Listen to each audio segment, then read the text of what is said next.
कुछ मिनटों की देरी और टूट गए सालों के सपने। हैदराबाद की राजधानी तेलंगाना और मध्य प्रदेश के विदिशा से आई ये 3 तस्वीरों ने आज पूरे देश को भावुक कर दिया है। पहली तस्वीर है हैदराबाद की, जहां एक पिता अपनी बेटी को नीट री एग्जाम दिलाने जा रहा था, लेकिन रास्ते में नेविगेशन ऐप ने उन्हें गलत लोकेशन पर पहुंचा दिया। जब तक वो सही परीक्षा केंद्र पहुंचते तब तक देर हो चुकी थी।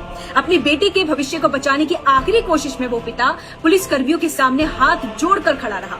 इतना ही नहीं, उसके पैरों पर भी गिरा, लेकिन नियमों के दरवाजे नहीं खुले। दूसरी तस्वीर तेलंगाना के जगित्याल की है, जहां पे नीट परीक्षा केंद्र के बाहर एक मां अपनी बेटी के लिए सुरक्षा कर्मियों के सामने गिड़गिड़ाती दिखाई दी। वो रोती रही, हाथ जोड़ती रही, पैरों में गिरती रही, लेकिन उसकी बेटी को अंदर जाने की अनुमति नहीं मिली। उस माँ की आंखों में सिर्फ आज आंसू नहीं थे, बल्कि उन अनगिनत रातों की मेहनत थी जो उसने अपनी बेटी के साथ जागकर बिताई थी।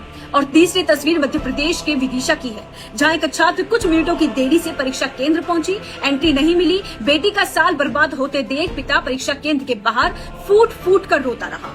शायद उस पिता को अपनी बेटी से ज्यादा उसके टूटे हुए सपनों का दर्द था। अब जरा आप सोचिए कि एक तरफ परीक्षा में नकल रोकने और पारदर्शिता बनाए रखने के लिए सख्त नियम बनाए जाते हैं, लेकिन दूसरी तरफ कुछ मिनटों की देरी के कारण सालों की मेहनत, माता पिता के त्याग और बच्चों के सपने एक झटके में खत्म हो जाते हैं।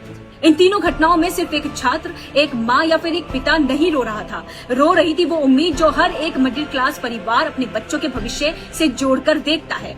अब सवाल ये है कि क्या नियम उतने कठोर होने चाहिए कि उनमें इंसानियत के लिए कोई जगह न बचे।